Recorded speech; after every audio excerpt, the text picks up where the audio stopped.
매일 성경과 함께하는 오늘의 큐티 시간입니다. 11월 30일 오늘의 말씀은 욥기 24장 1절에서 25절입니다.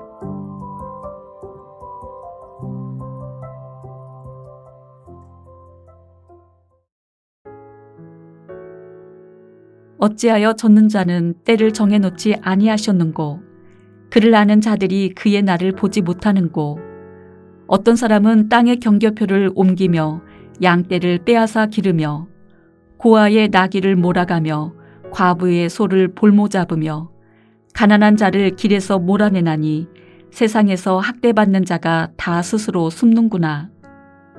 그들은 거친 광야의 들나귀 같아서 나가서 일하며 먹을 것을 부지런히 구하니 빈들이 그들의 자식을 위하여 그에게 음식을 내는구나. 밭에서 남의 꼴을 베며 악인이 남겨둔 포도를 따며 의복이 없어 벗은 몸으로 밤을 지내며 추워도 덮을 것이 없으며 산중에서 만난 소나기에 젖으며 가릴 것이 없어 바위를 안고 있느니라.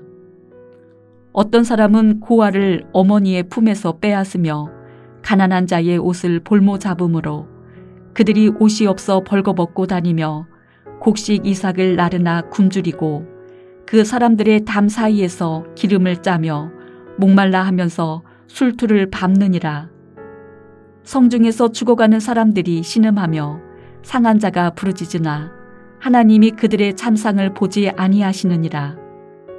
또 광명을 배반하는 사람들은 이러하니 그들은 그 도리를 알지 못하며 그 길에 머물지 아니하는 자라.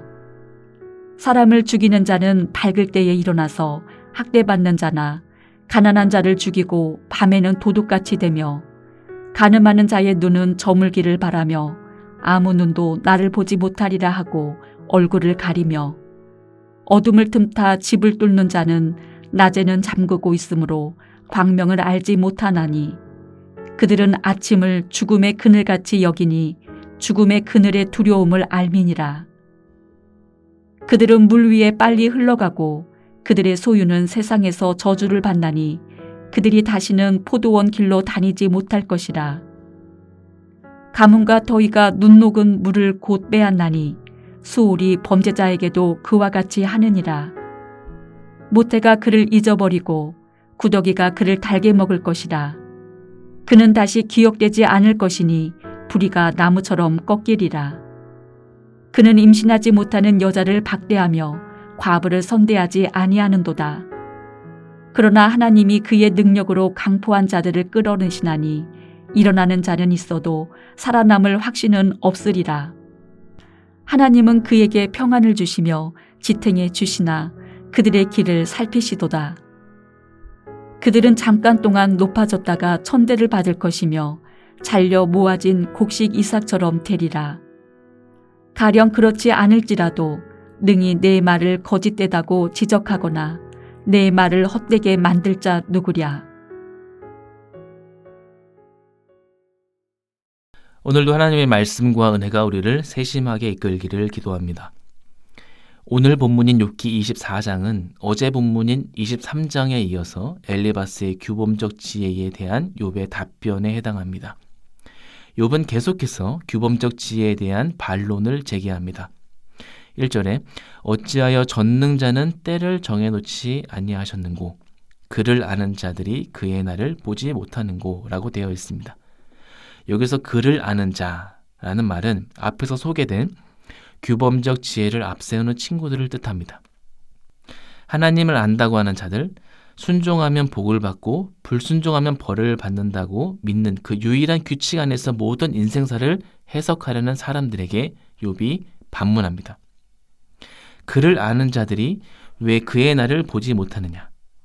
언제 무슨 일이 일어나는지 모든 것을 안다고 자부하며 나를 정죄하는 너희들은 왜 그 시기와 때를 모르느냐라고 묻는 것입니다. 하나님이 그 때를 정해 놓으신 것을 너희에게 알려주지 않았기 때문에 그를 아는 자들은 그날을 모르는 것이냐? 아니면 어찌 하나님이 그 때를 정해 놓지 않으셨는데 감추지도 않으셨는데 너희들은 그의 날을 알지 못하는 것이냐? 하나님이 알려주지 않으셨기 때문에 모르는 것이냐? 하나님이 알려주셨는데 왜 우리는 그때를 모르는 것이냐?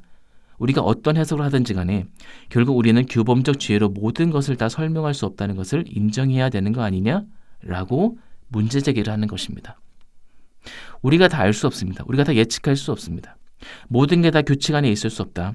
욥의 상황처럼 변수라는 것이 있고 죄를 짓지 않아도 고난 중에 있을 수 있다고 말하는 것입니다. 보응신학이 제대로 작동하지 않은 일들이 우리가 사는 세상의 다반사라는 것입니다. 그리고 2절부터 17절까지 욥은 세상에서 일어나는 일들을 나열하는데 2절에 땅의 경계표를 옮겨서 남의 소유를 빼앗는 일들, 3절에 고아와 과부의 소를 볼모로 잡아서 그들의 유일한 소유를 독차지하는 일들, 4절에 가난한 자들을 길에서 몰아내고, 개역개정에서는 그들이 스스로 숨는다고 표현했지만 사실은 수동적으로 억지로 숨김을 당해야 하는 사람들, 5절에 굶주린 자식들을 위해서 부지런히 음식을 구하지만 빈들에서 음식을 찾아야 하는 혹독한 현실, 남의 밭에 가서 구걸해야만 음식을 구할 수 있는 그런 상황들, 7절과 8절에는 입을 것이 없어서 맨몸으로 지내고 비가 오면 비를 맞고 눈이 오면 눈을 맞아야 하는 현실, 바위로 몸을 가리는 고단한 인생, 술을 빚고 기름을 짜지만 그 음식들은 내 입으로 들어갈 수 없고 노동력만 갖다 바치는 일들이 너무 많이 일어나는 세상 아닙니까? 그들의 배는 굶주림으로 가득하지만 풍요의 냄새에만 취해야 하는 그런 불의한 현실을 욥이 연이어 소개합니다. 낮이나 밤이나 차이가 없는 사람들, 낮에는 살인과 거짓말로, 밤에는 간음과 도둑질로 돌아가는 이 부조리한 세상에서의 비참한 삶을 욥은 계속해서 언급하고 있는 것입니다. 이것이 악인들만 마주하는 삶의 결과인가요?